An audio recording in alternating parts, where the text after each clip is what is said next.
Hoy vamos a tocar un tema muy importante, porque es un tema que ha causado mucha inseguridad en la vida de muchos cristianos, y es acerca de, así con interrogación, el tema se llama maldiciones generacionales.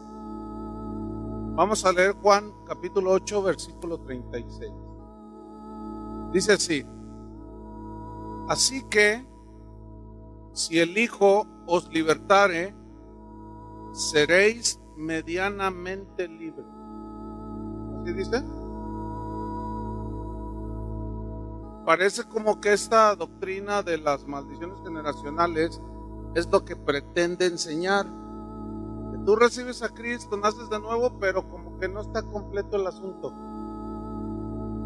Que todavía estás esclavo a los demonios, te hacen y te deshacen y no sé cuánta cosa. No, el versículo dice que si el Hijo os libertare, seréis verdaderamente libres. ¿Libres de qué? Del pecado. ¿Libres de qué? De toda maldición. Esta doctrina de las maldiciones generacionales es relativamente nueva. No es algo que los cristianos siempre han creído, no. Los mayores propagadores de esta doctrina son los predicadores de la prosperidad y de la confesión positiva, y ha causado mucha inseguridad en la gente. Esta doctrina es prima hermana de la enseñanza que les di hace 8 días sobre cristianos endemoniados. O sea, son primas hermanas, casi hermanas. O sea, van una de la mano, van de la mano ambas. Entonces, fíjense que casi todas las enseñanzas de las maldiciones generacionales basan su enseñanza en 4 versículos que son paralelos. Es decir, Éxodo 20, no lo busque, Éxodo 20, versículo 5, Éxodo 34, 7, Números 14, 8 y Deuteronomio 5, 9. Y en esos versículos destaca la frase: visitará la maldad de los padres sobre los hijos hasta la 3ª y 4ª generación de los que me aborrecen.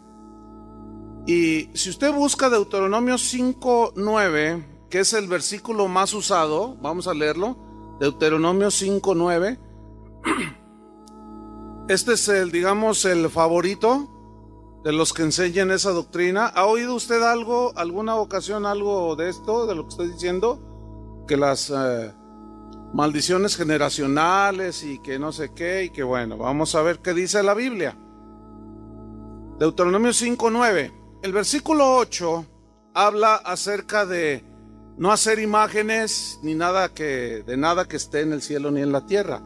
Y en el 9 dice: no te inclinarás a ellas, es decir, a las imágenes, ni las servirás, porque yo soy Jehová tu Dios, fuerte, celoso, que visito la maldad de los padres sobre los hijos hasta la 3ª y 4ª generación de los que me aborrecen.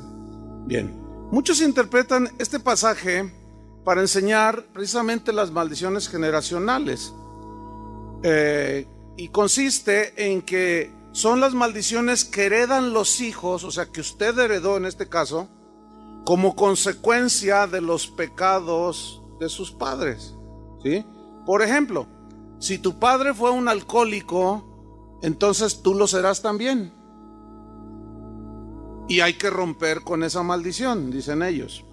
Si tu padre fue un adúltero, entonces tú lo serás también. Entonces hay que romper con esa maldición. Según esta doctrina, pues un violador engendra un violador, ¿sí?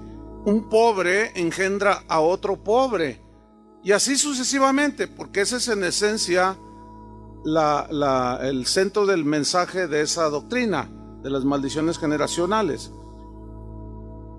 Algunos enseñan inclusive la autoliberación, o sea que yo me puedo autoliberar. Ya allí ya raya en otra. O nos libera Cristo o nos autoliberamos nosotros, ¿verdad? Actualmente el sistema G12 es el máximo divulgador de esta doctrina extraña. En sus encuentros que ellos realizan, invariablemente, si la gente es cristiana o no, los meten a una sesión que ellos denominan rompimiento de maldiciones generacionales. Ahora, ni los primeros cristianos, la era apostólica del primer siglo, ni en la historia de 20 siglos ya del cristianismo se menciona esta doctrina que fue practicada. No hay versículos en la Biblia donde se liberen a los cristianos de las maldiciones generacionales. No existe en la Biblia. Muchísimo menos existe la autoliberación por medio de esos rompimientos y cancelaciones que la gente suele hacer, que más parecen conjuros de hechicería que otra cosa. Porque escúchenme bien, si no tiene sustento bíblico, no debemos aceptar nada. Ahora, hay algo muy importante aquí, quiero que ponga atención. Para dormirse es muy temprano, Ok.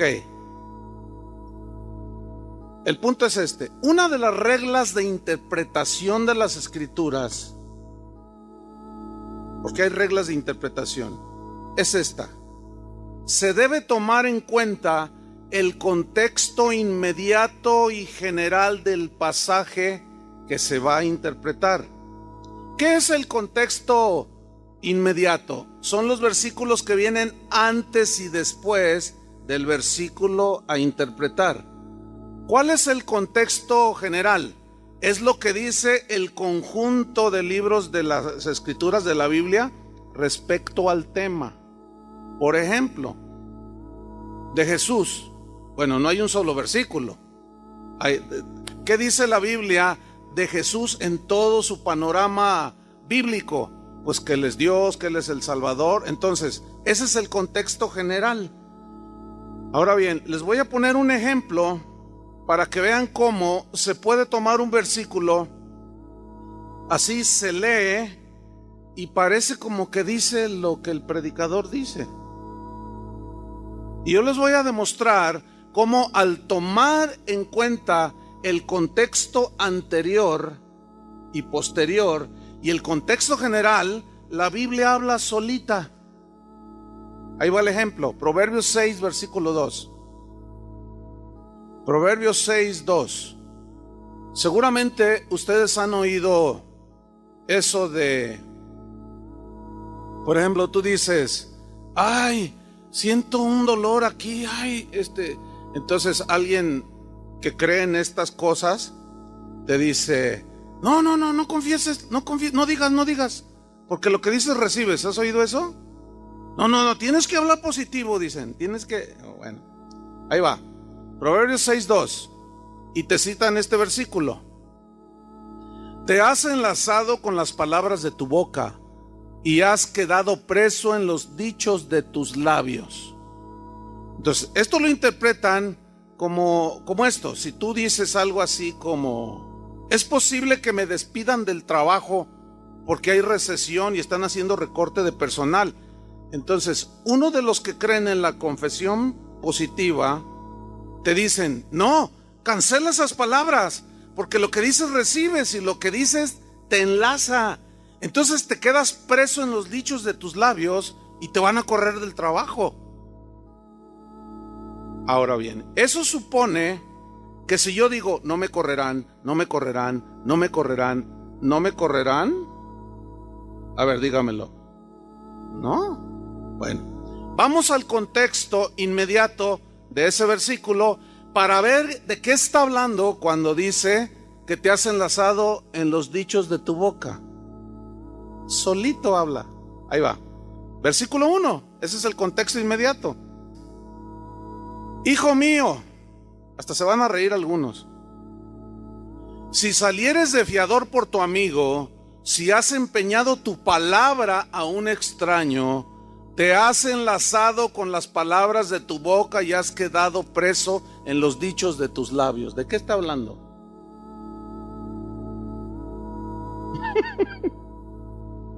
¿Ya lo vieron? O sea, notaron que el contexto anterior y posterior Pues es obvio, nos dice, nos aclara de qué está hablando el versículo.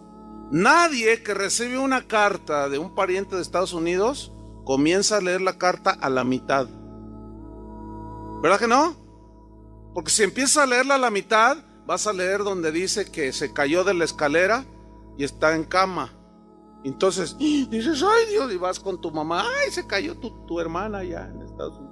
Pero luego dice, no, pero está bien. No, aquí dice, mira, aquí dice que está mal y que se rompió una pierna. Dice, no, pues eso hace 3 años. Ya está. No, aquí dice. Sí, ahí dice. Pero lee toda la carta, mi estimado. Eso es exactamente el gran error que le sucede a muchos cristianos por leer la Biblia nada más así, un versículo, citar un versículo y no mirar el contexto anterior y posterior. Mire, este mismo versículo en la versión Palabra de Dios para Todos dice así: hijo mío, si te has hecho fiador de tu amigo o te has hecho responsable de la deuda de un extraño, eso es ser fiador, ¿no? Te comprometiste a dar tu palabra, tus propias palabras te atraparon. Dice el versículo 6, escapa de esa trampa como un venado escapa de su cazador, como un ave escapa de su jaula. En aquel tiempo no es como los tiempos de hoy. Cuando alguien salía fiador por otra persona era de palabra. Ahora tú escribes un pagaré y firmas fiador. Entonces si tu compadre no pagaba, tú te comprometías. Bueno, si mi compadre no paga, yo pago. Entonces ya te estabas comprometiendo. Si contextualizáramos el versículo el día de hoy, sería: no firmes. Porque si tú firmas, ya te comprometiste. Rescata esa firma, libérate. ¿Por qué tienes tú que andar pagando las deudas de otro? Eso es a lo que se refiere: te has enlazado en los dichos de tu boca. Nada que ver. Y como ese ejemplo, hay 20,000 ejemplos. Entonces, en Éxodo 25,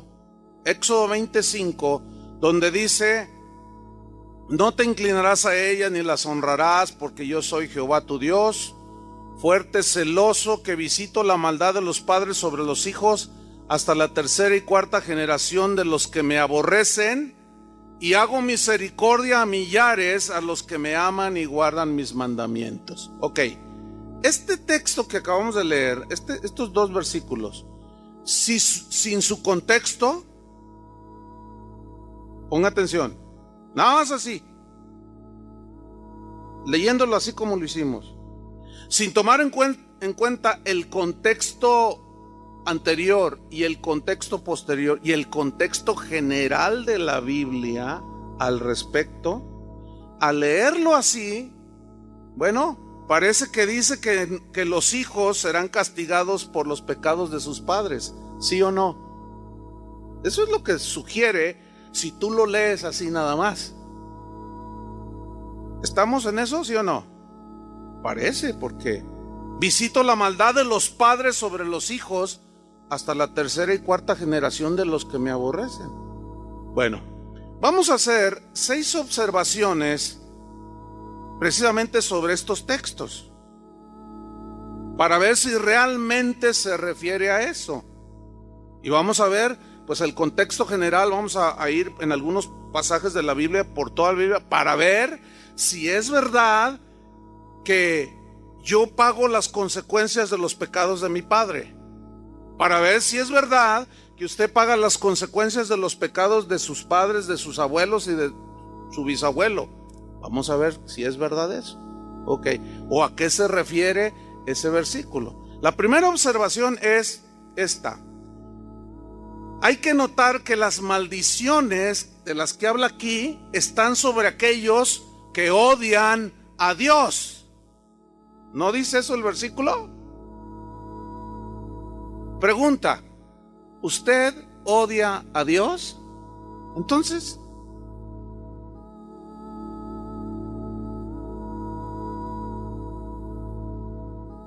Ya, para empezar, ya fue el primer izquierdazo ahí. Un jab de izquierda. Porque, pues visita la maldad de los que le aborrecen. ¿Usted ama a Dios o lo aborrece? Ok, esa es la primera. En segundo lugar,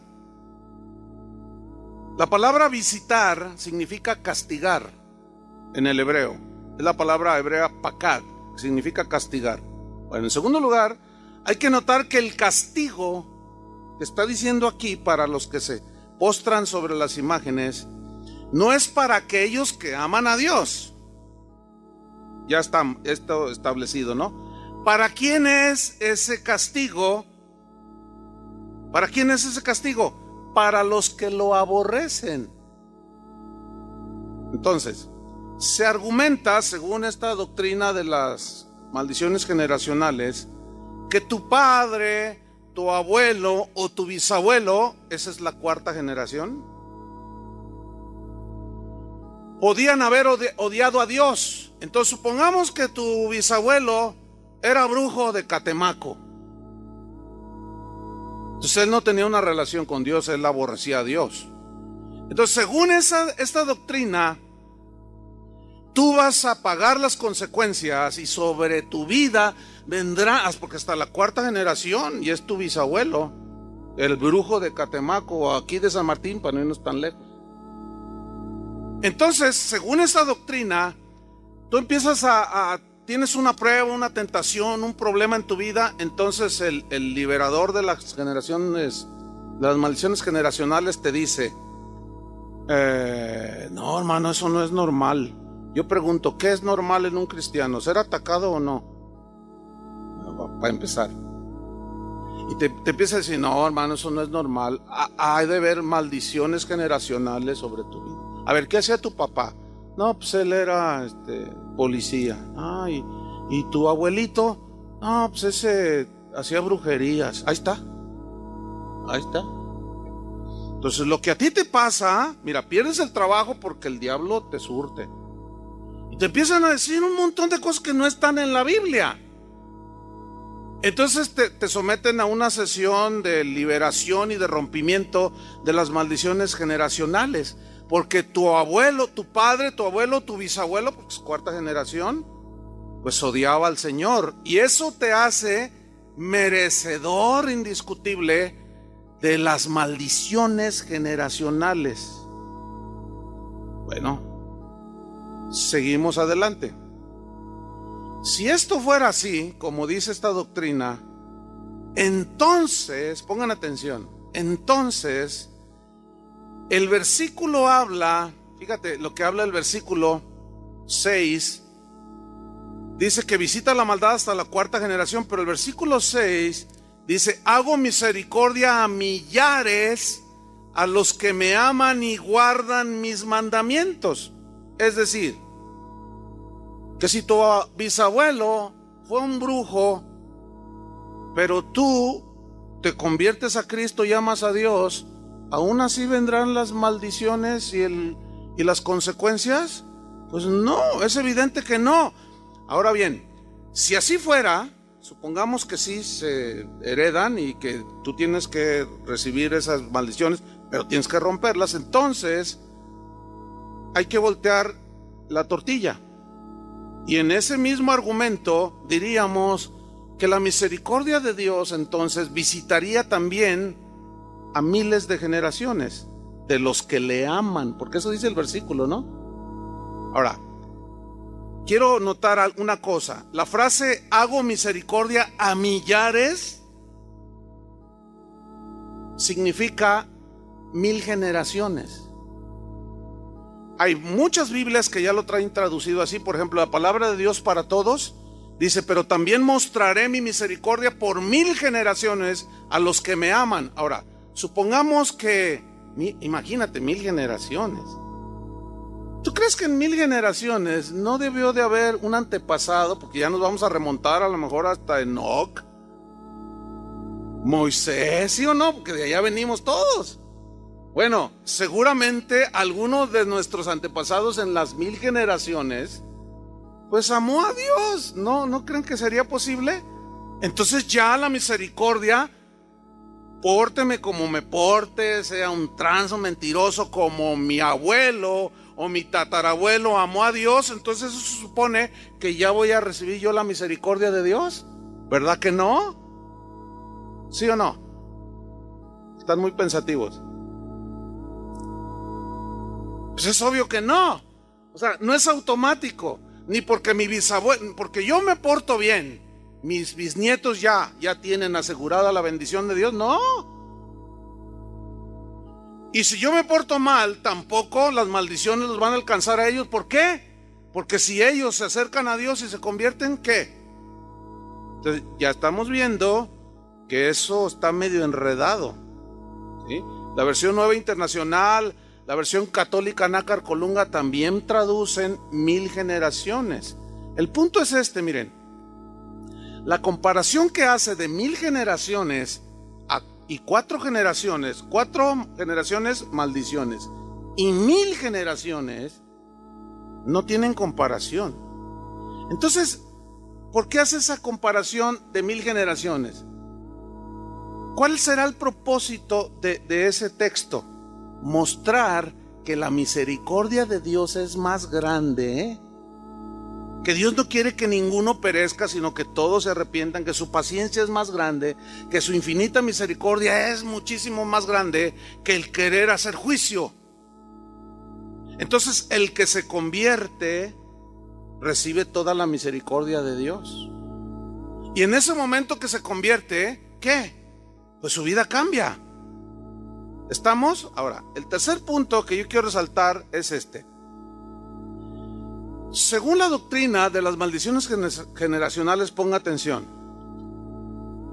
son originadas y ejecutadas por Satanás, según la doctrina. Porque dicen, no, pues es que mira, tú eres alcohólico, eres adúltero, eres tranza, todo esto te pasa porque tu abuelo, tu padre, todo esto eran ellos. Entonces el diablo te agarró, te dicen. Entonces, pongan mucha atención.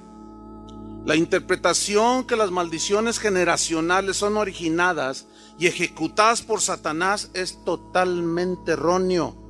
El texto es claro, vayan otra vez a Deuteronomio. Vamos a Éxodo, está bien, es el mismo punto. Éxodo 20, versículo 5. Ahora, fíjense. Yo soy Jehová tu Dios, fuerte, celoso, que visito la maldad de los padres sobre los hijos. O sea, aquí, en este punto, es claro que el versículo nos dice que el que maldice al pecador y como consecuencia le vienen las consecuencias de ser maldito por Dios. ¿Qué dice el versículo? ¿Quién es el que maldice? ¿Dios o Satanás? A ver, véanlo en su Biblia, no me vean a mí. ¿Quién es el que visita, el que castiga la maldad de los padres sobre los hijos hasta la tercera y cuarta generación? Dios. Ahí está otra mentira. No es el diablo. ¿Lo están viendo, sí o no? Porque los que enseñan esa doctrina aseguran precisamente que es Satanás el que hace valer esas maldiciones. Entonces el diablo te hace como quiere, y por eso reprenden al diablo, atan al diablo, echan fuera demonios y hacen muchas cosas. Ahora, les voy a hacer una pregunta. Si Dios es el que maldice al pecador, ¿quién puede romper la maldición que Dios da? Sí, yo sé que Dios mismo, pero yo dije ¿quién? Me refiero a una persona. ¿Quién puede romper una maldición que Dios dice? Nadie.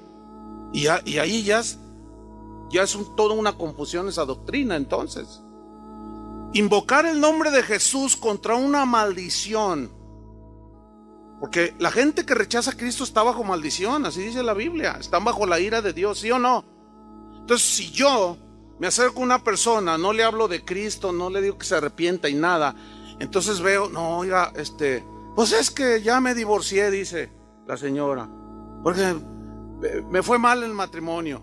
Entonces, ay, mire, oiga, ¿y sus padres? No, se divorciaron. ¿Y sus abuelos? También se divorciaron. Y pues ya ve, no sé si ya se dio cuenta que mi hija la mayor también ya se divorció.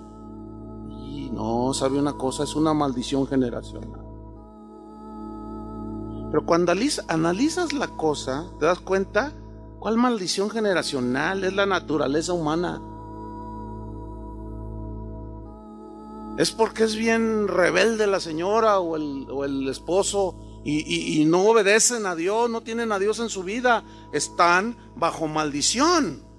Entonces, si yo llego queriendo romper algo que Dios dijo que están bajo maldición, ¿quién soy yo para romper algo que Dios? La ira de Dios está sobre los que le rechazan. ¿Quién soy yo?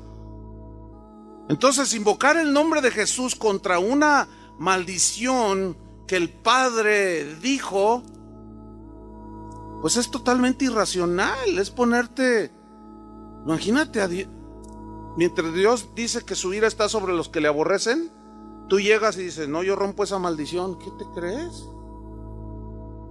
Es algo contradictorio, es absurdo. Y los que hacen así se encuentran luchando contra Dios. Ahora, Dios, en cuanto una persona se convierte, esa ira de Dios, ese enojo, ese castigo, esa maldición, se quita, ¿sí o no? Que fue lo que te sucedió a ti y a mí. Ya no estamos bajo la ira de Dios. Por lo tanto, ya no estamos bajo maldiciones. Imagínate, recibimos a Cristo y las maldiciones ahí siguen. ¿Eso significa que las maldiciones son más poderosas que Cristo? Cristo nos redimió de la maldición de la ley. ¿Ven? En cuarto lugar, el contexto general de la Biblia contradice la idea o la doctrina, y aquí ya la teoría, de que los hijos pagan por el pecado de sus padres. Porque vamos a analizar el contexto general también, ¿sí? El contexto general, la enseñanza general de la Biblia contradice que los hijos son destinados para recibir las maldiciones por el pecado de sus padres. Porque si así fuera, ponga atención, se supone que también es a la inversa, que ya lo expliqué. Si yo me porto bien, mal, ¿mi hijo recibe las maldiciones según la doctrina falsa esa? Sí. Entonces, volteamos el otro lado. Si yo me porto bien, ¿se sugiere entonces que a él le va a ir bien también? No. Y eso es lo que vamos a ver. Porque si usted tuvo un padre, un abuelo o un bisabuelo que amó a Dios, ¿usted heredará las bendiciones generacionales automáticamente? No, como tampoco lo otro. Y vamos a ver. Vamos a ver en la Biblia. Si funcionara esto de las maldiciones generacionales como ellos dicen, pregunto, ¿por qué los hijos de Samuel, que amó a Dios, nadie puede discutir que era un hombre de Dios, ¿por qué no recibieron las bendiciones generacionales, puesto que tuvieron un padre piadoso? Vamos a ver ahora el contexto de las Escrituras para echar por tierra esta falsa doctrina que a muchos los tiene así, ay, es que estoy atado a la maldición, estoy atado a la maldición. Entonces, si el Hijo os libertare, seréis medianamente libres. Vamos a 1 de Samuel capítulo 12, versículo 3. 1 de Samuel 12, versículo 3.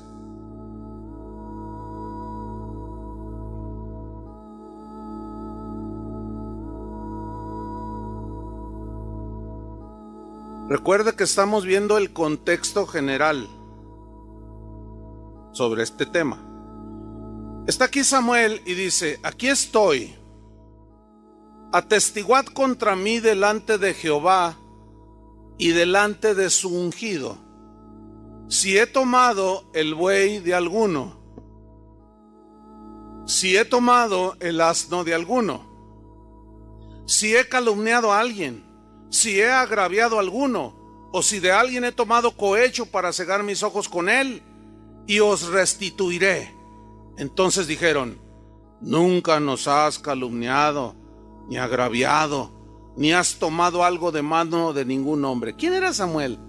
Era un hombre de Dios, era íntegro, honesto, amaba a Dios con todo su corazón. Entonces, según la doctrina de las maldiciones generacionales, pues dice que él visita la maldad de los padres sobre los que hacen el mal.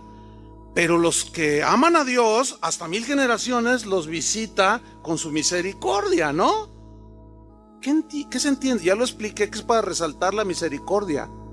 Porque si así fuera, entonces, 1 Samuel 8, ¿por qué sucedió esto? Acuérdense que es muy temprano para que se duerman los de allá arriba, ¿eh? No se duerman. Acaban de despertar y ya están otra vez dormidos. Acuérdense que cuando digo los de allá, es que son los de acá. No se estén durmiendo, ¿eh? Y cuando digo los de acá, son los de acá que están durmiendo. Los de acá, los del centro no se duermen, por eso no les digo nada. 1 Samuel 8, versículo 1. ¿Ya lo tiene?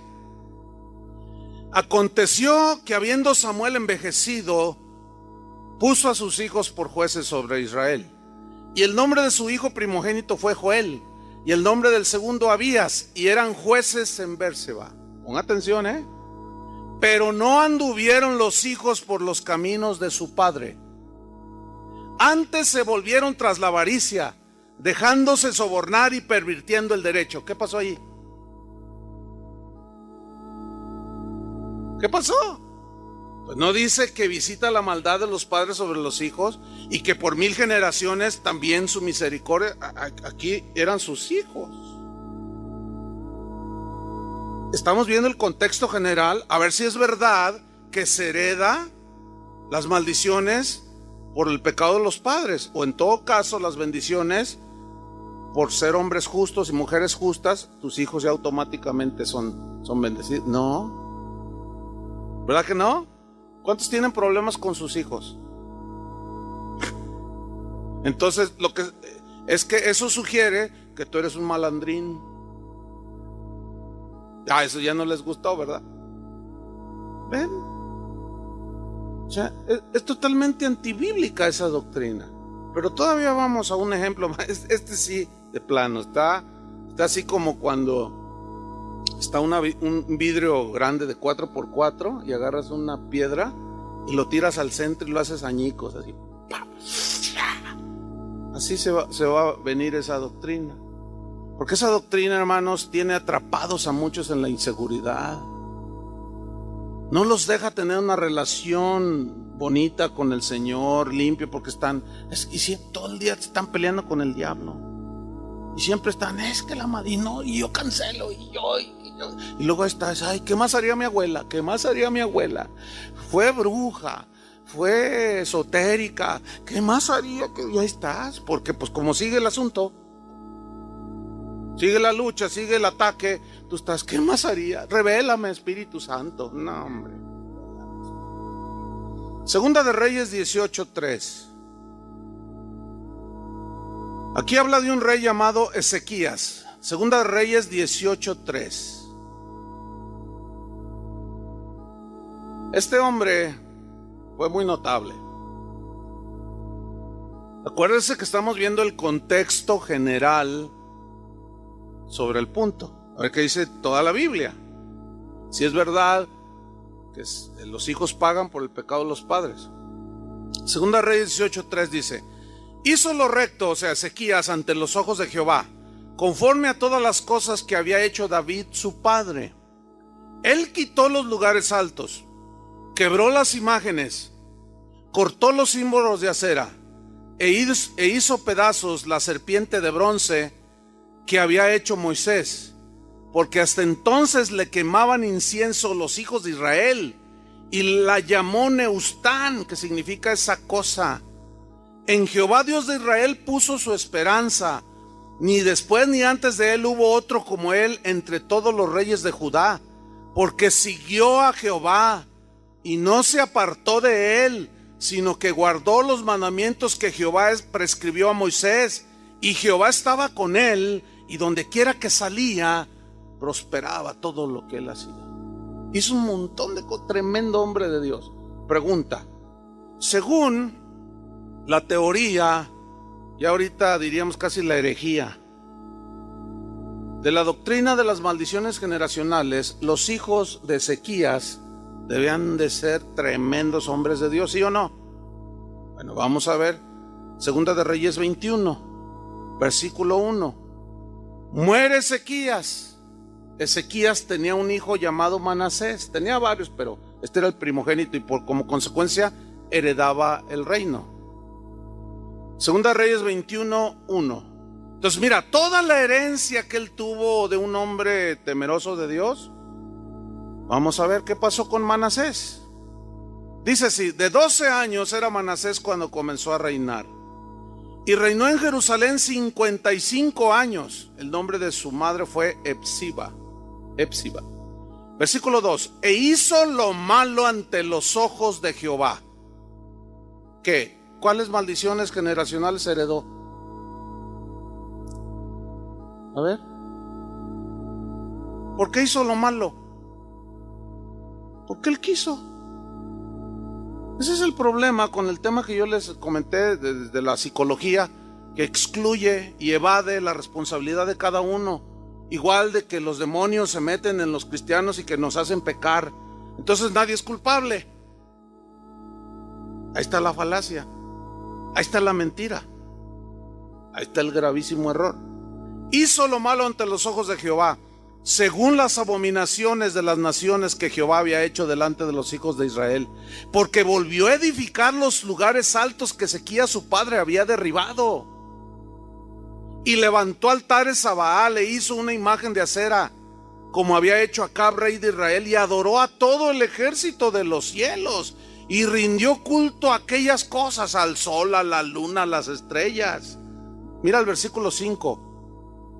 Edificó altares para todo el ejército de los cielos en los dos atrios de la casa de Jehová. Y pasó a su hijo por fuego. ¿Qué significa eso? Quemó a uno de sus hijos a un ídolo llamado Moloc en sacrificio. Y se dio a observar los tiempos y fue agorero e instituyó encantadores y adivinos. Son los abuelos de Walter Mercado. Dice, multiplicando así el hacer lo malo ante los ojos de Jehová para provocarlo a ira. Pregunto, ¿qué pasó allí? ¿Por qué la misericordia no funcionó automáticamente? Pero resulta que se muere Manasés y tiene un hijo. Tuvo un hijo, el primogénito llamado Amón. Entonces, según la teoría de las maldiciones generacionales, su hijo debía de reproducirlo a él, ¿no? Pero la pregunta es, ¿por qué Manasés no reprodujo a Ezequías? Pero resulta que su hijo Amón sí reprodujo a su padre Manasés. ¿Qué? ¿Aquí sí funcionaron las maldiciones generacionales? Vamos a ver, Segunda de Reyes 21:18. ¿Acaso aquí sí operaron las maldiciones generacionales y el hijo de Manasés tuvo que pagar por el pecado de su padre? Segunda de Reyes 21:18 dice así: y durmió Manasés con sus padres, o sea, murió, y fue sepultado en el huerto de su casa, en el huerto de Usa, y reinó en su lugar Amón su hijo. Mira el 19. De 22 años era Amón cuando comenzó a reinar, y reinó 2 años en Jerusalén. El nombre de su madre fue Mesulemet, hija de Harús, de Jotba, e hizo lo malo ante los ojos de Jehová, como había hecho Manasés su padre. Y claro, los de las maldiciones generacionales citan estos dos y dicen, ¿ves? Es que la maldición estaba allí, entonces pues volvió a hacer lo mismo que su padre. Ya ves que consultaba divinos y agoreros y hechiceros, entonces las maldiciones pues están sobre ti. Versículo número 21. Y anduvo en todos los caminos en que su padre anduvo, y sirvió a los ídolos a los cuales había servido su padre, y los adoró. y dejó a Jehová, el Dios de sus padres, y no anduvo en el camino de Jehová. Entonces, esos dos reyes sugieren, si lo lees así nada más, no en el contexto general de la Biblia, sugiere que las maldiciones generales sí funcionan, ¿no? ¿Sí o no? Pero la pregunta es, ¿y Ezequías? Pero aquí es donde viene ya así a hacer polvo los añicos que quedaron. Resulta que Amón tuvo un hijo, se llamó Josías. Entonces Josías era hijo de Amón, nieto de Manasés, tercera generación, ¿sí? Y bisnieto de Ezequías, cuarta generación. Segunda de Reyes 21:5.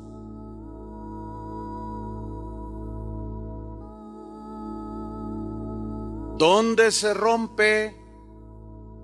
¿Dónde se rompe eso que Dios dijo? Visitaré, si te inclinas a ellos, visitaré la maldad de los padres hasta la tercera y cuarta generación. ¿Dónde se rompe? Ahí va. Segunda de Reyes 21:25. Los demás hechos de Amón, el hijo de Manasés, ¿no están escritos en el libro de las crónicas de los reyes de Judá? 26. Y fue sepultado en el sepulcro del huerto de Usa, y reinó en su lugar Josías, su hijo. Versículo 2. E hizo lo recto ante los ojos de Jehová, y anduvo en todo el camino de David, su tatarabuelito. ¿Entienden? Sin apartarse a derecha ni izquierda. Versículo 20. Si usted lee todo el capítulo, léalo de tarea. Pero ahí dice todo lo que hizo Josías.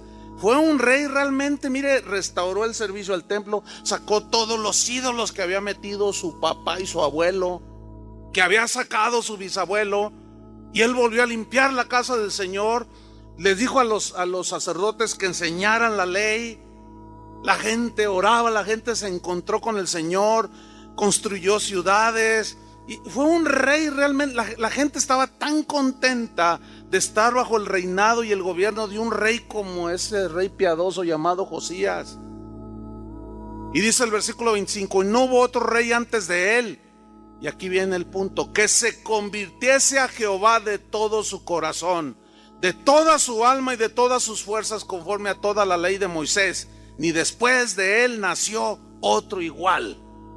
¿Hey? ¿Qué pasó aquí? Alguien debe estar equivocado en cuanto a esa falacia de las maldiciones generacionales, ¿no cree? Alguien debe estar equivocado. Supongo que Dios no. A mí se me hace como que, no sé qué piense usted, pero a mí se me hace como que la Biblia explica claramente sobre el tema. Porque estamos viendo el contexto general, ¿sí o no? Porque según la teoría de las maldiciones generacionales, Josías debía estar maldito, ¿sí o no? Y Dios iba a visitar y a castigar a Josías por el pecado de su abuelo y de su padre. ¿Dónde se rompió? Cuando él se convirtió a Jehová de todo su corazón. ¿Ya te convertiste a Cristo? ¿Qué pasó cuando te convertiste? ¿Tu abuelo, el jefe de los brujos de San Martín? Todas las maldiciones, el castigo que Dios había dicho que vendría sobre los padres, sobre los hijos a la tercera y cuarta generación, ¿dónde se rompe, hermanos? ¿Dónde se rompe? Cuando te conviertes. Entonces todo ese asunto es pura faramaya. Todo ese asunto de que ahora vamos a romper maldiciones generacionales, hermanos. A ver, piensa, investiga, ¿qué fue tu abuelo? ¿Qué hizo tu tatarabuelo? Y ahí estás tú, como los mormones, mirando su genealogía de sus ancestros. A ver qué descubres allí, qué hicieron. ¿Y qué tal si descubres que tu bisabuela era una mujer de Dios y tu bisabuelo hasta pastor fue y tú ni sabías? Entonces dices, ¿entonces por qué tantas cosas me pasan?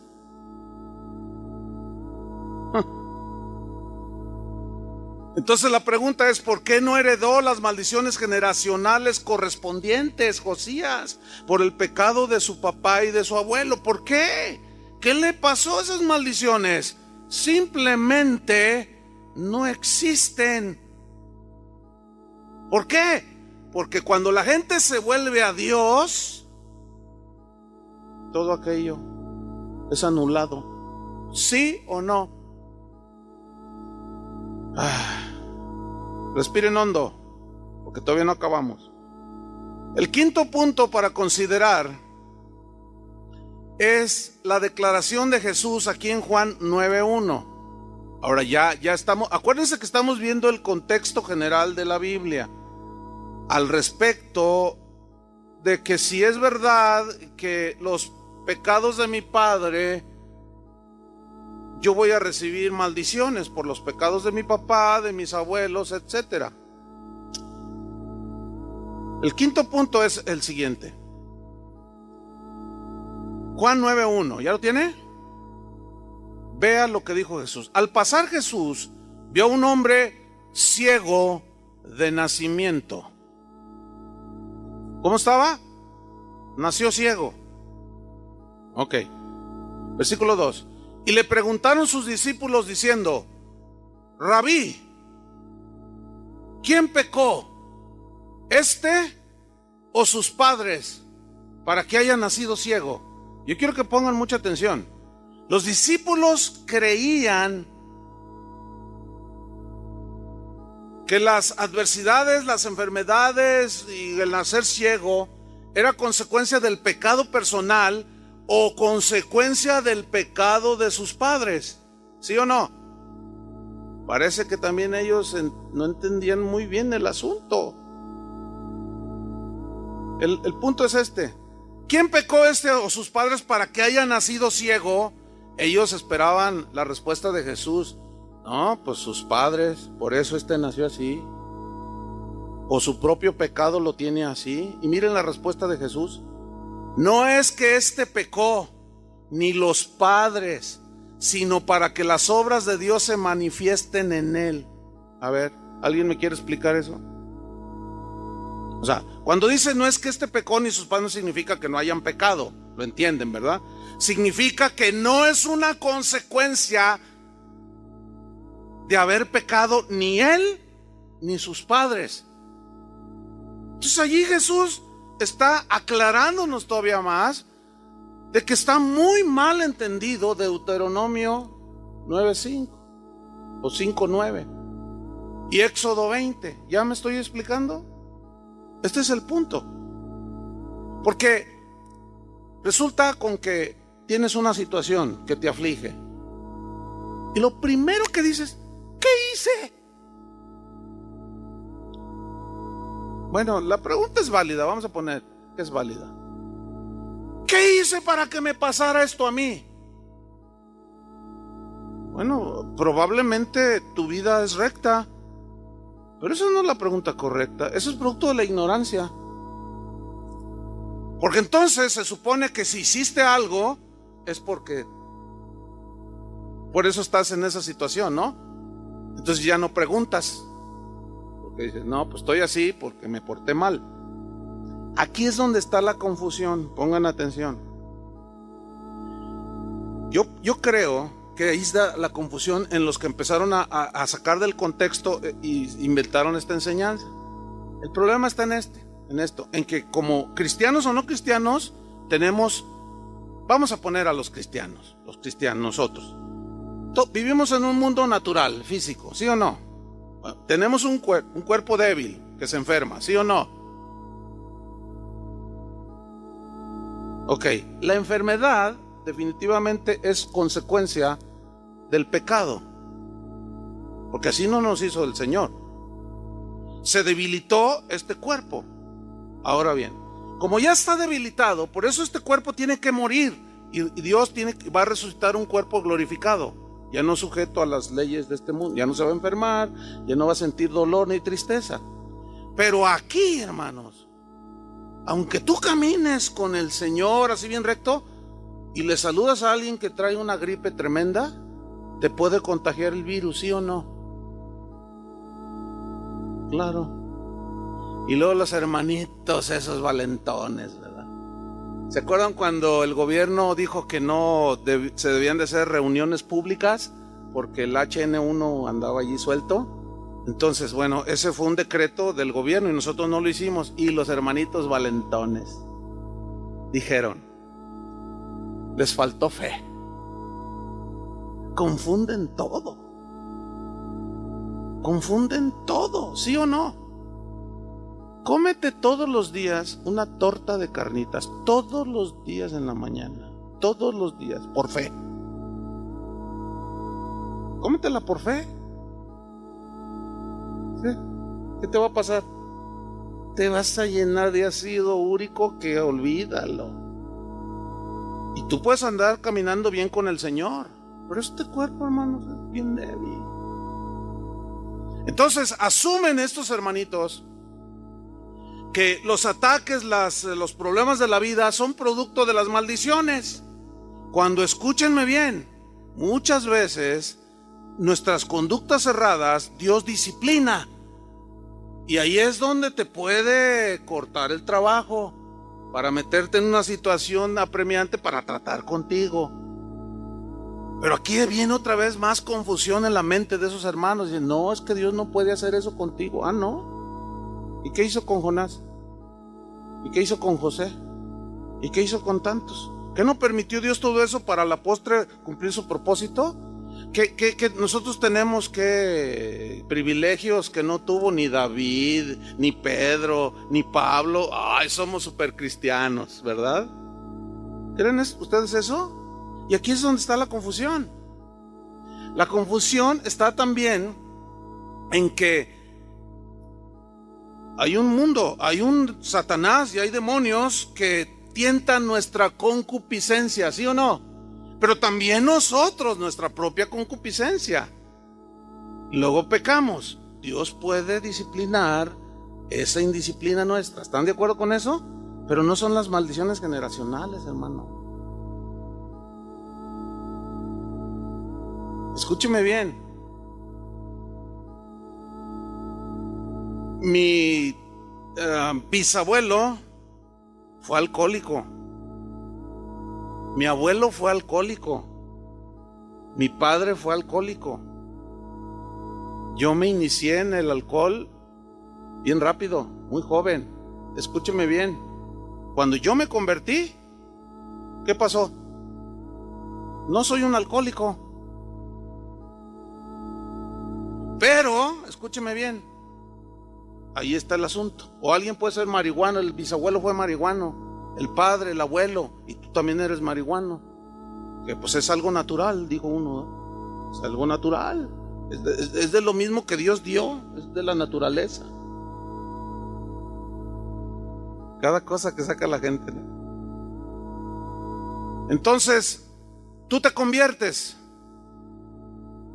Y en ese momento se te quita todo eso. Dios te libera. Tienes la fuerza para decir no a los cigarrillos de marihuana. Pero ahí sigue la tentación. ¿Sí o no? Entonces, fíjate bien. Si andas con amigos que fuman marihuana, te van a ofrecer uno, ni modo que te ofrezcan un libro de John MacArthur. Entonces, tú andas con ellos, tú tuviste esa debilidad. ¿Cuál es lo prudente allí? Apartarte de ellos, ¿sí o no? Ah, pero resulta que andas con ellos y caes, y vuelves a caer, y vuelves a caer. Entonces llegas a un lugar donde le dices al pastor que cree en estas cosas y tú le dices, es que hermano, sigo esclavo a la marihuana, sigo esclavo. Entonces, a ver, ¿cómo tu papá? No, pues era marihuano. ¿Y tu abuelo? No, pues él le enseñó a mi papá. Y pues yo los vi a los dos. ¿Y tu bisabuelo? Pues él la sembraba. Entonces el pastor de volada, ¿verdad? Pone la posición de liberador, ¿no? Vamos a romper las maldiciones. Es una maldición que está sobre tu vida. Vamos a romperla. La Biblia dice, donde están dos o más reunidos y se ponen de acuerdo, El Señor hace lo que uno le pide. Y otro versículo fuera del contexto, nada que ver. Total, se ponen de acuerdo y le llaman a otro y empiezan: cancelamos la maldición de la marihuana, rompemos en el nombre de Jesús esta maldición. Y el otro se sacude y se cae y todo el rollo y ya sale y se siente victorioso. El domingo y el jueves ya hacen marihuana otra vez. ¿Qué pasó? ¿Qué pasó? ¿Qué pasó? Es su debilidad, ¿entienden? Es su concupiscencia. ¿Cómo nos gusta echarle la culpa al abuelo y al bisabuelo? Se fijan, por eso yo dije que lo que he enseñado de la psicología y de los cristianos endemoniados, que no los hay, son primos hermanos de esta doctrina. Ya salieron triatres ya estos. Jesús dice: este ciego, él aseguró que el ciego no estaba pagando por los pecados de su padre. ¿Estamos, sí o no? Ni siquiera por los de él. Jesús dijo que Dios en su soberanía había permitido que este hombre naciera ciego para manifestar su gloria, porque cuando Cristo pisó esta tierra demostró que era el Hijo de Dios. Y mira el dominio y el control. Permitió que naciera ciego. ¿Para qué? Para que la gloria de Dios se manifestase en él, y lo sanó. Eso ya echa por tierra. Pero miren, aquí con esto, ya por si alguno todavía, porque algunos me empezaron a mirar así como con...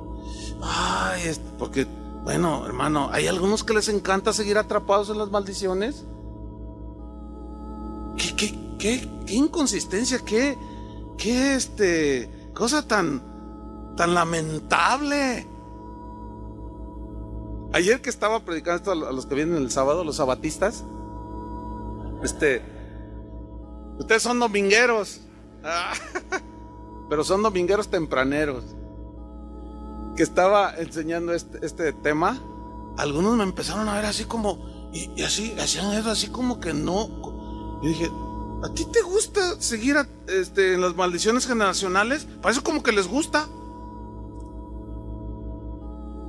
Pero a ver que esto ya es el acabose para esa doctrina. Ahí va, Ezequiel 18:1. Vamos rápido.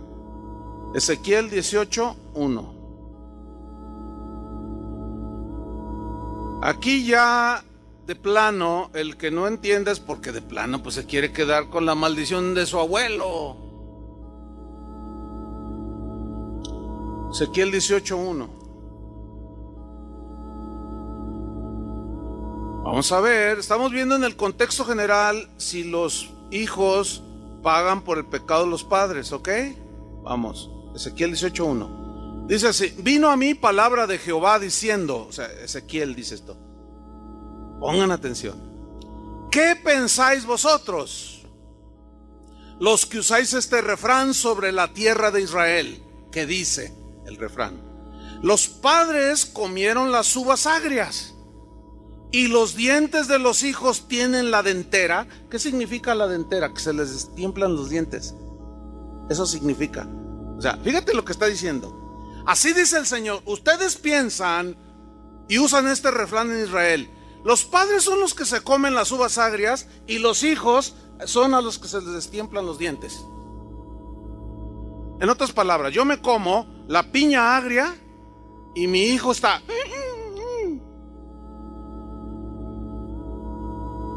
Es como esto. La amargura, tú te amargas contra alguien que te hizo algo. La amargura es un veneno que tú te tomas queriendo que se muera el otro. Es lo mismo. Entonces, miren lo que les está diciendo. Ustedes usan este refrán, ¿verdad? De que los hijos heredan las consecuencias de la conducta de sus padres. Pues yo les voy a decir que entendieron muy mal. Versículo 3. Vivo yo, dice Jehová, que nunca más tendréis por qué usar este refrán en Israel. ¿Por qué? Porque era mentira. Ahí va, versículo 4. He aquí todas las almas son mías. ¿De quién son? Y aquí está otra confusión. Los de las maldiciones generacionales dicen que todo el mundo entero está bajo el maligno. significa bajo la influencia, y ellos no tienen cómo contrarrestarlo. Pero a nosotros nos hace como quiere el diablo, ¿verdad que no? Y estamos en el mundo. Pero ¿quién es el dueño? Dios es el dueño de las almas. Dice, todas las almas son mías, como el alma del Padre, así el alma del Hijo es mía. El alma que pecare, esa morirá. Algunos le dicen, al fin ay, gracias, Padre, al fin les cayó el 20. ¿Qué significa esto? No me vengan con que si el Padre hizo, el Hijo va a llevar las consecuencias. No, ¿de dónde sacaron eso? Hasta un refrán se hizo, fíjate nomás, un dicho. No. El alma que pecare, esa morir. En otras palabras, cada quien es responsable de sus pecados. Nadie puede culpar a los demás para justificarse. Y volvemos a los de algunas enseñanzas atrás. Ya deja de decir, soy así porque mi padre me abandonó. Soy así porque mi madre me tiró en el baldío. Soy así porque mi tío me manoseó cuando era niña. Soy así. Ya. Ok, fue un episodio terrible que tu padre te haya abandonado. Pero si tú te escudas en ese episodio de tu pasado para hacer lo que haces, escúchame bien, no es una maldición, es tu decisión de pecar. No les gustó eso, ¿verdad? Pero aquí no acaba el versículo.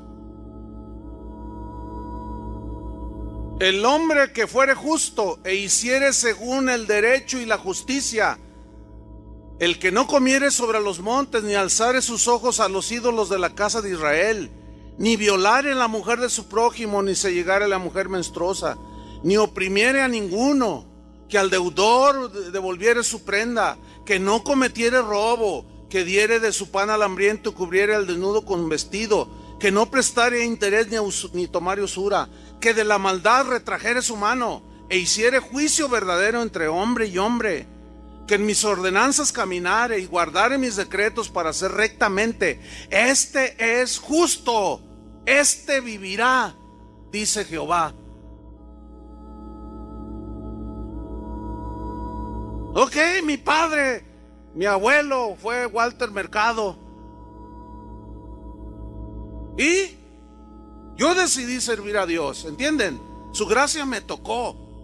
Me convertí al Señor. Recibí a Cristo en mi corazón. Camino en los caminos de Dios. Y si mi abuelo fue primo del brujo más poderoso y le enseñó todas las artes de magia, todo eso se rompió, se quitó, se anuló cuando yo me convertí. ¿Entienden? Le voy a hacer una anotación aquí. Otra de las confusiones, esto lo he explicado en otras ocasiones, pero ahorita necesito hacerlo de nuevo. Otra de las confusiones de las maldiciones generacionales es que la vida que llevamos antes de convertirnos fue terrible. Un ejemplo, ahí está un hombre, ¿verdad? Que tuvo 7 esposas, 7 mujeres. Entonces se convierte un día y ciertamente Dios perdona sus pecados. Entonces llega, pastor, ¿qué hago? ¿Por qué, hermanos? Es que no me alcanza el dinero. Tengo 27 hijos. Entonces, él deduce en la ignorancia de que el hecho de haberse convertido ya todo va a estar bien. No, fíjese que no. Las consecuencias de nuestros pecados las seguimos enfrentando. Otro ejemplo. Usted fumó durante 30 años. Se convierte. Dios le perdona sus pecados. Jamás vuelve a tocar un cigarrillo. Y a los 10 años le sale cáncer en los pulmones. Y usted va con el oncólogo y le dice, híjole, usted tiene una pared de nicotina impresionante, tiene cáncer. Y usted se saca de onda. Dice, ¿por qué? ¿Por qué? ¿Por qué, Dios mío? Si yo ya te acepté, dice el cristiano. Entonces, el de las maldiciones generacionales te dice: ¿de qué murió tu padre? De cáncer en los pulmones. ¿Y tu abuelo? No, pues también de cáncer en los pulmones. Era un fumador, sí, fumaba faros. Por eso chupó faros. Entonces, no, es una maldición, hermano, es una maldición que tú mueras de cáncer, es una maldición, y no vamos a permitir que tú te mueras de cáncer en los pulmones. Y empiezan a echar al demonio de cáncer. Ahora, ¿Dios puede sanarlo si Él quiere? Pero sí. Si hasta con los ojos cerrados, nomás lo toca y lo sana. Pero ¿y si no lo sana, qué? ¿Fue porque las maldiciones generacionales lo alcanzaron? ¿O fue porque fumó y sus pecados fueron perdonados, pero las consecuencias de sus pecados, esas son las que siguen? Y ahí es donde está otra vez la confusión. Se piensa que esas son las maldiciones generacionales. No. Son las consecuencias. Escuchen, hermanos, el cuerpo te exige que pagues la factura tarde o temprano. Si tú, mira, yo he tratado casos de gente que se convierte, que fueron alcohólicos o fumadores, así como lo que dije, y a los 7, 8 años de convertidos les sale la cirrosis hepática y se ponen mal y se mueren. Algunos, otros son sanados. Y yo sí les explico para que ellos entiendan, ¿verdad? Entonces, ¿está notando el contraste? El alma que pecare, esa morirá. O sea, cada quien es responsable de qué. Entonces no se puede culpar ni a tus padres, ni a los demonios, ni a las circunstancias, ni a la sociedad, sino que el alma que pecare, esa morirá. Y la paga del pecado sigue siendo consecuencias negativas. Pero nosotros ya libramos la consecuencia máxima del pecado, que es la condenación del infierno. Pero como todavía vivimos en este cuerpo, todavía nos enfermamos, todavía tenemos situaciones, pero no son las bendiciones, las maldiciones generacionales, hermano. Es nuestra propia, Satanás nos tienta, nosotros mismos también, ya lo explicamos. Vamos al versículo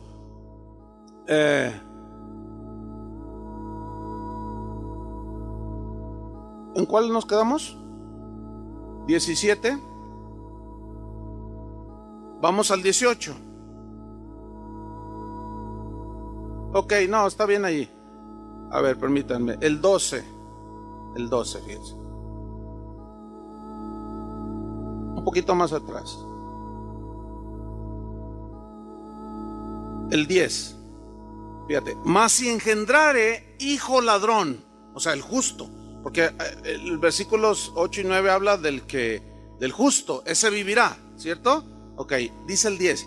Mas si el justo, ¿se entiende? Si engendrare hijo ladrón, derramador de sangre, o que haga alguna cosa de estas, y que no haga las otras, estas y otras son las malas y las buenas, sino que comiere sobre los montes, o violare la mujer de su prójimo, al pobre y menesteroso oprimiere, cometiere robos, no devolviere la prenda, o alzare sus ojos a los ídolos e hiciere abominación, prestare a interés y tomare usura, ¿vivirá este? ¿Qué dice? No vivirá. Todas estas abominaciones hizo. De cierto morirá. Su sangre será sobre él.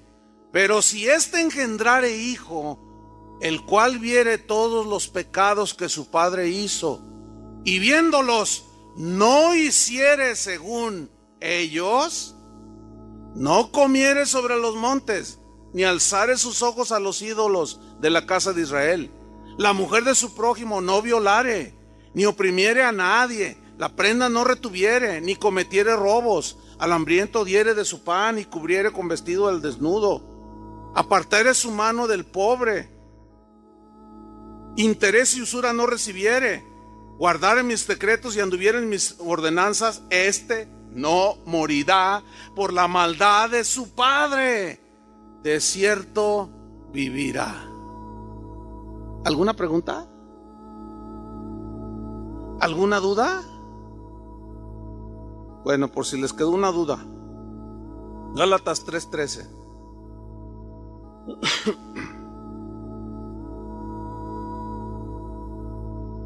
Gálatas 3:13. Dice así: Cristo nos redimió, nos rescató, pagó el precio de la maldición de la ley, hecho por nosotros maldición. ¿Quién se hizo maldición? O sea, que Él iba a llevar las consecuencias del castigo de Dios, las maldiciones que Dios tiene sobre todos los que lo rechazan. Pero cuando Cristo vino y murió en la cruz, y alguien lo recibe, se arrepiente y lava sus pecados, entonces eso que hizo Cristo en la cruz opera. Cristo nos rescató de la maldición de la ley, hecho por nosotros maldición, porque estaba escrito ya, fíjense, maldito todo el que es colgado en un madero. Déjenme leerle este versículo en la versión en lenguaje sencillo. Dice así: Cristo prefirió morir por nosotros por la maldición que cae sobre el que no obedece la ley. De ese modo nos salvó, porque la Escritura dice: Dios maldecirá a cualquiera que muere en una cruz. Entonces Cristo cargó en Él, sí mismo, los pecados de todos nosotros. No solo los pecados, sino el castigo de nuestra paz fue sobre Él. Y en ese momento anuló el acta de los decretos que nos era contraria, según Colosenses, clavándola en la cruz. ¿Qué hizo? Anuló. ¿Qué es anular? Cancelar. Y ahora Cristo ya los canceló en la cruz del caballo. Ya andan los canceladores. Cancelo. Y el Señor nada más dice: ay, hijito, ay. ¿De veras cree usted que confesando los pecados de sus antepasados, pidiendo perdón por lo que ellos hicieron, atando y desatando, haciendo guerra, logrará eliminar las maldiciones que ya están eliminadas? Todo es consecuencia de nuestros propios pecados. Pero en Cristo hemos recibido la misericordia por 1000 generaciones. Está hablando de la grandeza y de la extensión de la misericordia. Por su misericordia fuimos salvos, dice Tito. Entonces, cuando nos aceptamos a Cristo, recibimos ¿qué? Misericordia, no maldición, hermanos, por el amor de Dios. Tenemos la victoria en Jesús. Ya fuimos rescatados y liberados de la maldición de la ley. Además, ¿qué poder tengo yo para romper maldiciones? Y en el caso ya de nosotros, ¿sería necesario hacer eso? No. Entonces, hermanos, alguien puede decirme a mí, preguntarme: oiga, pastor, ¿entonces usted no cree que Dios pueda liberar a los cautivos? Hermanos, por el amor de Dios, por supuesto que creo. Pues los estoy viendo en ustedes. ¿Cómo no voy a creer? Yo creo lo que Jesús dijo: el Espíritu del Señor está sobre mí, por cuanto me ha ungido para dar buenas nuevas a los pobres, me ha enviado a sanar a los quebrantados de corazón, a pregonar libertad a los cautivos y vista a los ciegos, a poner en libertad a los oprimidos, a predicar el año agradable del Señor. Pregunta: ¿quién nos libera de la cautividad? ¿Cristo o el libertador de las maldiciones generacionales? ¿Quién nos libera de la ceguera espiritual? ¿Quién es el que nos libera de la opresión? Cristo en su obra en la cruz. La cruz de Cristo, la obra de Cristo en la cruz es suficiente y completa. A eso se refirió Jesús cuando dijo: conoceréis la verdad y la verdad os hará libres. Así que si el Hijo os libertare, seréis verdaderamente libres. Hermanos, disfruten su libertad, disfruten su comunión con Dios. Pero si alguno hubiere pecado, tenemos abogado para con el Padre, y volvemos a restablecer la comunión con Dios. Y cuando te venga una enfermedad, no digas que es la maldición. Puede ser una disciplina, puede ser causa, sí, de la desobediencia. Pregúntale a Dios. Pero también puede ser una prueba. Pero eso de las maldiciones ya no sobre nosotros. Los que los quieran tener, pues que las disfruten. Porque parece como que les gusta. Hermanos, les voy a decir una cosa. Debo confesar que yo la primera vez que escuché esta doctrina fue hace más de 30 años. Como unos 34. Yo tenía un año de convertido. Y debo confesar que me la tragué. Pero empezando por el pastor y los líderes en la iglesia donde yo estaba. Se la tragaron todos. Porque trajeron a esta gente y empezaron a liberarnos de las maldiciones. Y empezaron, a ver, tú tienes antepasado. Y me empezaron a hacer la onda esa freudiana. El análisis o ¿cómo le llaman? Psicoanálisis. Y bueno, y a ver, ¿cómo te sientes? No, pues bien. A ver, cuéntame de tu niñez. Y luego ya, a ver, cuéntame de tus padres. Y cuéntame de tu abuelo. Y bueno, salieron 2, 3 brujos ahí. ¿En serio? Pues déjame decirle, esos 2, 3 brujos hoy son cristianos. Entonces, no, pues sí. No, pues entonces mira, sobre ti hay maldiciones. Y yo me asusté. Y luego, ¿en qué mes naciste? Ahí les va. No, pues en tal mes. Oye, mira, para ti es negativo el mes de octubre.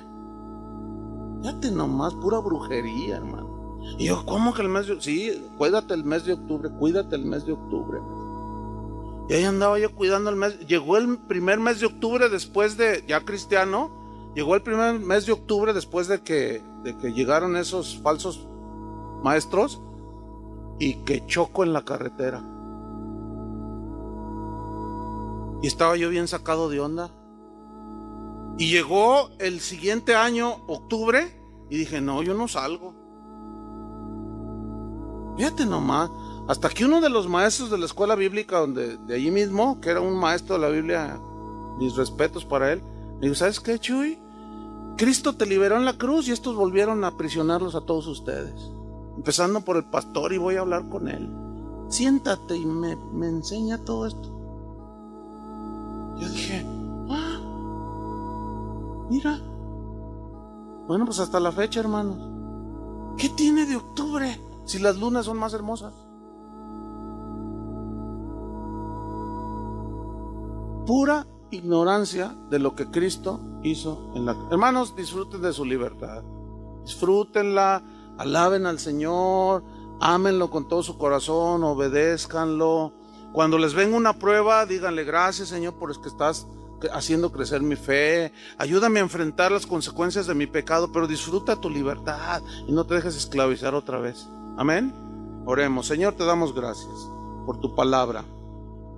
Gracias porque verdaderamente al conocer las verdades que a veces se tuercen por agarrar un solo versículo y no verlo a la luz de toda la Biblia, nos caemos en errores graves y luego estamos todos oprimidos y todos inseguros.